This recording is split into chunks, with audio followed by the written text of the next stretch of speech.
자, 어제 한국은행 총재가 지금 여러 가지 이야기를 했는데 올해 말고요. 내년도의 성장률은 1.9%. 1.9%. 지금 한번 보세요. 한국은행 경제 성장률 전망 추이돼 있죠. 2024년 전망은 2.2%. IMF 같은 경우는 2% 정도. 다음에 내년은 성장률을 더 낮췄어요. 1.9%.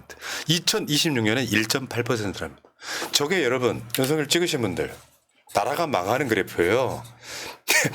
지금 우리가 코로나 때나 IMF 때나 등등 몇 개 제외하고 나면 1%의 성장률은 사실상 성장 안 했다는 뜻이거든요. 네. 왜냐하면 저건 성장률이라고 못 불러요. 왜냐?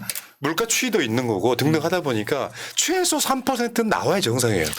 소득의 관점에서 보면 향후 3년 동안은 계속 지갑이 얇아질 거라는 그런 이야기죠. 여기서 더 얇아져? 네. 아 근데 이 상황 지금 이 시점에서 윤석열이 계속 집권하고 있으면 장기 저성장으로 가버려요. 일본처럼 돼버린다고. 정권 빨리 바꾸지 않으면 젖대는 거예요. 소풍님이 전 빼면 지지율이다. 그런 말씀하고 계시죠. 그러니까 여러분들 잘 생각 한번 해보면 성장률이 중요하다고 하는 이유가 성장률이 있어야 복지도 나오는 거예요. 옛날에는 뭐 저 성장이냐 복지냐 뭐 분배냐 이런 논란이 있었는데 의미가 없는 게 성장률이 1.8이면 성장하지 않고 저성장인데 그럼 뭐가 나아지겠어요? 사실상 물가 상승률에 비교하면 국가 예산도 안 늘 거고 그러니까 복지 예산도 안 늘 거고 그런 방식으로 가면서 대한민국은 망해가는 숫자 마이너스가 아니라고 그래서 자랑할 게 아니라는 이야기입니다. 더군다나 성장률이라고 하는 게 기저효과라는 게 있잖아요. 낮은 성장률을 기록하면 그 다음에는 오히려 더 올라야 되거든요. 근데 꾸준하게 저렇게 떨어진다는 건 사실상 마이너스라는 소리에 다 가깝습니다. 같이 지금 사멸되고 있다 이런 말인데 이게 지금 1.8% 이렇게 나오는 게 100% 중에 1.8이라는 거잖아요. 10점 만점에 1.8이 아닙니다. 100점 만점에 1.8이라는 거예요. 자, 거기다가 이제 문제는 경제는 심리다 할 때 소비자 심리 지수 추이. 그 가운데 있는 그래프 한번 보세요. 원래 100을 중심으로 해가지고 100보다 높아야 소비하겠다는 사람들이 많은 거거든요. 네. 근데 지금 10월 달에 81에서 11월 달에 74로 떨어졌어요. 돈 안 쓰는 거예요, 지금. 내수가 개판 5분 전 내린 거죠. 그러니까 저게 이제 향후 경기가 어떻게 될 것 같으냐 물어봤을 때 나빠질 것이라고 대답한 사람이 대부분이라는 뜻이에요. 그러니까 그렇게 되면은 앞으로 경기가 안 좋아질 거라고 하면은 지금 내가 손에 들고 있는 돈을 더 안 쓰게 되잖아요. 무서우니까 쓸 어쩔 수 수가 없는 없어. 거죠. 네. 그러니까 이걸 이름하여 악순환이라고 하는 거예요. 야, 경제가 안 좋을 것 같으니까 돈 쓰지 말자? 그러면 이 나비 효과가 어마어마한 게 자영업 망하죠. 망하지 못해서 자영업 하는데 고용돼 있던 사람들이 예. 직장을 잃죠. 그 악순환이 계속되는 거예요. 윤석열이는 몰라요. 내가 오죽했으면은 지능 낮다고 표현하겠습니까? 왜냐? 아까 내가 검사들 별거 아니라 그랬잖아요. 얘가 경제를 몰라요. 국가가 이 시점에 뭘 해야 되는지를 몰라요. 지능이 엄청 떨어져요. 근데 이창용 어제 한국은행 총재가 특히 수출이 크게 휘청일 거다. 예상 깨고 2연속 금리 인하를 했어요. 2연속 금리 인하하는 케이스가 거의 없어요. 말하자면 금리를 인하하면 한국 돈의 가치가 더 떨어지거든요.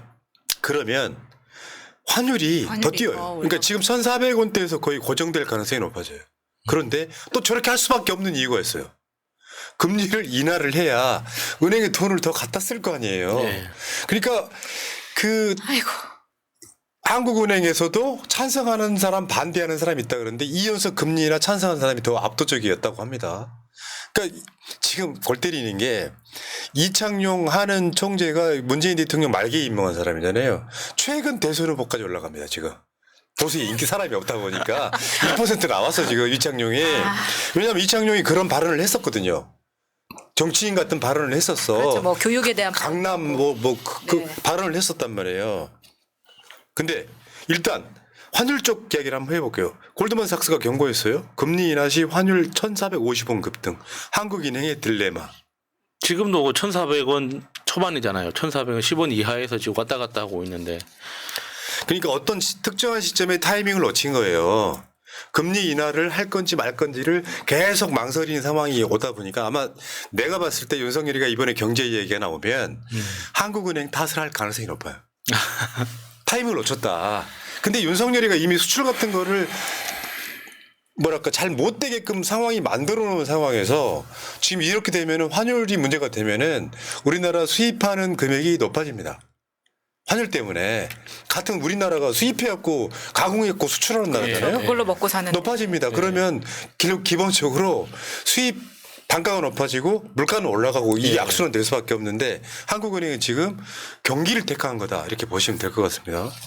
근데 문제는 사람들 심리예요. 1%대 내년 전망치라고 하자면 1.9가 나왔잖아요. 그러면 지금은 11월 말이고 12월 돼가니까 관계 없어요?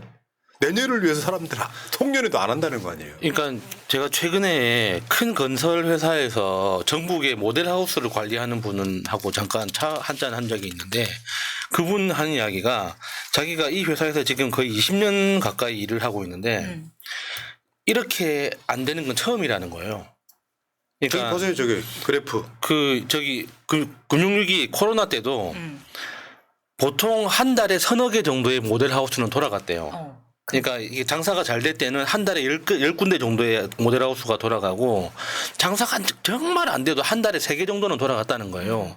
근데 지금은 석 달에 1개씩 돌아가는데요. 어떡해. 그러니까 그게 단적으로 보여주는 거예요. 그러니까 건설회사들이 지금 그 매월 최대 중요한 일이 뭐냐면 급여 조달하는 거예요. 월급 그렇겠네. 붙여놓거나. 예. 그러니까 어떻게 뭐 이렇게 장사하고 돈을 버는 게 이게 문제가 아니라 지금 당장에 급여 줄 돈이 없어가지고 그거 구하는 게 힘들다고 하더라고요. 그러니까 윤석열이가 그 이명박이랑 좀 비슷해요. 노무현이 한 건 다 안 해 이런 건 비슷해. 25만 원씩 나눠주자. 이재명 대표가 총선 공약으로 있었잖아요. 그게 총 13조 원 좀 든다고 하죠. 근데 얘네들 이런 거요. 전체 우리나라가 한 660조 되는 전망에 13조 풀면은 경제에 도움이 안 돼 그러는데 그걸 이름하여 마중물이라고 하는 거예요. 이 찍어놓으신 마중물 뭔지 알잖아요. 그 우리가 펌프 물 끌어올릴 때 물이 쫙 내려가 있을 때 그 펌프에다가 물을 부어가지고 공기를 딱 압축시켜서 끌어올리는 거거든요. 13조 부어가지고 사람들한테 희망을 주면 야 이거 뭐 밖에 나가가지고 우리 동네에서 지역화폐로 좀 자영업자들 분들 좀 사들여 볼까 이러면서 조금씩 활기가 돌면 이게 나비 효과가 생기고 이 있어야 되는데 수출을 뭐 어쩌고저쩌고 얘기하지만 내수는 완전 망해가고 있는데 윤석열이가 지능이 낮으니까 그게 안 되는 거예요. 네. 어떤 머릿속에 있는 생각의 어떤 한계가 너무 명백해가지고 뭐 건전 재정이라고 이야기하는데 씨발 건전 재정이 되려면은 부자들한테 세금 감면을 해주지 말아야 될 거 아니야. 어려울 때일수록 부자들한테 세금을 걷어야지. 초부자 감세하면서 셀프 감세하고 있는 거잖아요. 김건희, 한동훈, 그렇죠. 예. 윤석열 세금 깎아주고 있는 거잖아. 그래 아까 그 표가 그런 거 아니에요. 성장률 2% 미만이 우리나라 역사상 저거밖에 없었다니까요. 한국 전쟁 직후 2차 석유 파동, IMF 외환위기, 글로벌 금융위기, 코로나19 때 지금 무슨 일 있어요? 지금 거의 전쟁 수준인 거예요. 지금 표로 보면은 지금 IMF 외환 위기보다 지금이 더 지금 힘들어질 가능성이 높다는 거 예, 아닙니까? 그렇죠. 그런데 다른 얘기하면 윤석열이가 어저께 우리 얼굴 먼저 보여주시고요. 점을 찍어놨잖아요. 윤석열이가 어저께 병원에 가서 그러니까 쉽게 표현하면 이재명 효과예요. 나도 민생 돌본다. 그리고 미숙아들 뭐 인구 감소 이런 문제가 있었고 미숙아들 이런 그 예산을 뭐 확대하겠다 뭐 이런 얘기를 했었거든요. 나 이 시점에서 진짜 쌍욕이 나오더라고요. 예. 봐봐요. 나도 미숙아였다. 이른둥이. 빨리 태어난 애를 말하는 거예요. 이른둥이가 70살이 난 아이가 아닙니다. 이른둥이 지원 아끼지 말아야 한다면서 출산, 치료, 양육 등 전 과정 지원 대폭 강화라고 이야기를 했어요. 그게 언론의 헤드라인이었죠. 불과 9월 30일 날 나온 기사 한번 보세요. 저출생 대책 마련한다더니 정부 미숙아 지원 예산 삭감. 미숙아 1인당 평균 의료비 감소에 가정 부담 증가. 그러니까 이미 9월 달에 내년 예산에 저 미숙아 지원 예산을 삭감을 해놓고 얘는 아무것도 모른 채인지 알고인지 모르지만 병원 가가지고는 미숙아 지원 대폭 강화하겠다고 이야기를 합니다. 사실 윤석열 기억 속에는 저런 예산 내용을 결정했다는 기억 자체가 없을 겁니다. 그러니까 병원 가서 저런 헛소리를 하는 거죠. 그러니까 쌍욕이 나와요, 안 나와요? 말따 행따가. 아, 말 따로 행동 따로. 그 말은 저렇게 하는데 네. 모르는 건지 일부러 그러는 건지 난 도대체 이해가 안 가는 거예요. 둘 다 나쁜 거죠. 어떤 경우든지 간에 말이 됩니까? 자기가 칠삭동이었다고 이야기하면 사람들이 좀 약간 조롱거리만 됐어. 그럴 줄 알았어. 어. 뭐 이런 거죠. 똑같은 시기에 또 그런 짓 한 놈이 또 있어요. 경제부총리 최상목이 예산을 2.5조를 깎았어요. 공공임대 예산을. 그래놓고 노숙인 지원 현장에서 공공임대 살피겠다고 말을 합니다. 이 정권 그냥 둬야 돼요, 여러분. 아우 진짜 저것도 정신병자라고 볼 수밖에 없는 게 노숙인한테 공공임대 아파트를 주면은 그 노숙인들이 거기 들어가서 살 것 같아요?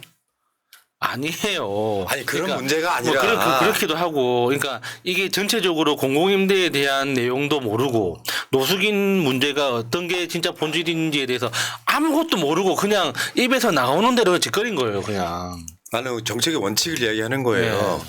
공공임대 주택이 있어서 노숙인이 사냐 안 사냐는 정말 미시적이고 작은 문제잖아요.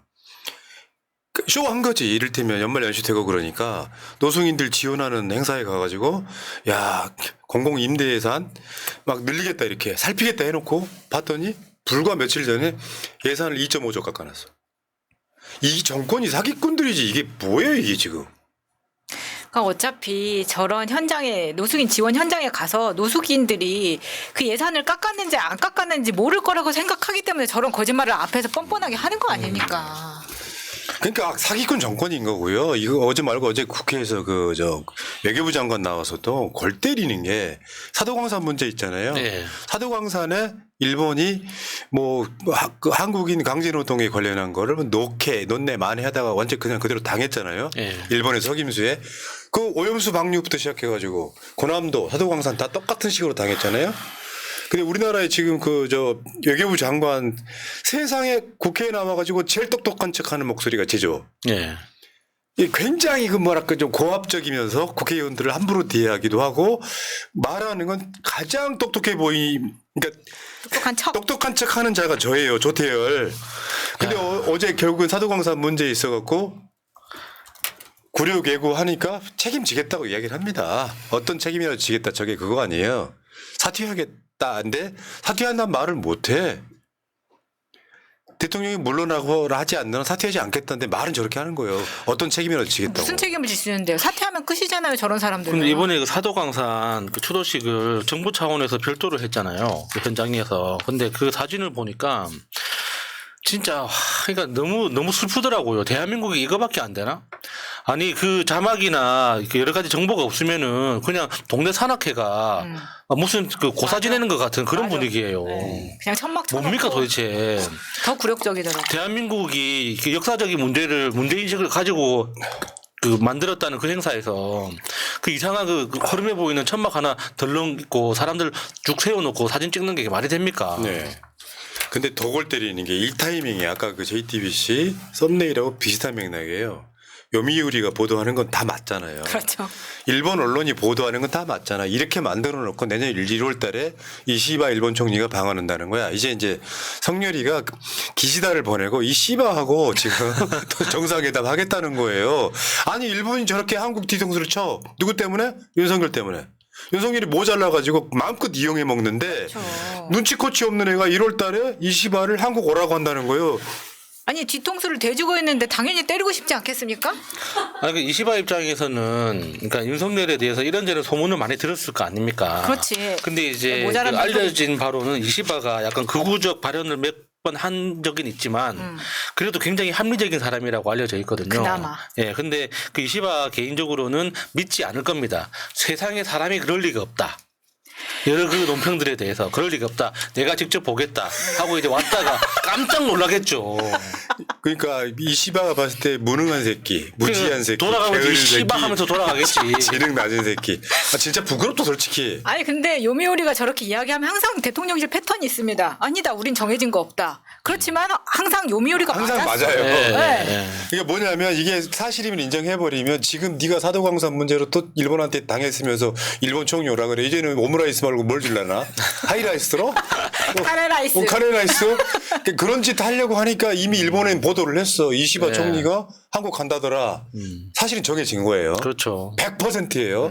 지금까지 일본 보도가 틀린 적이 한 번도 없잖아요. 그런데 한국 대통령실에서는 그거를 인정을 못하는 거예요.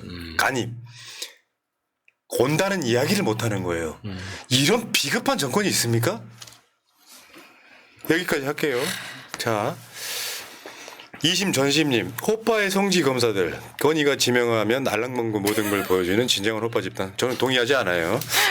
아 초이스. 그냥 이렇게 쓰셨기 때문에 내가 그냥 읽어드린 거고. 이상 1부 마치겠습니다. 채널 구독 좀 해주세요. 빨리.